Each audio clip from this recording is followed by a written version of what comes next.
हं. हं.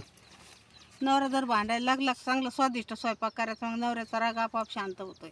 असंच काय झालं एक वेळेस मी भुईमुग खुरापला कपाशी खुरापली तरी नवरा आला आणि माझ्या संग उगाचच भांडायला लागला.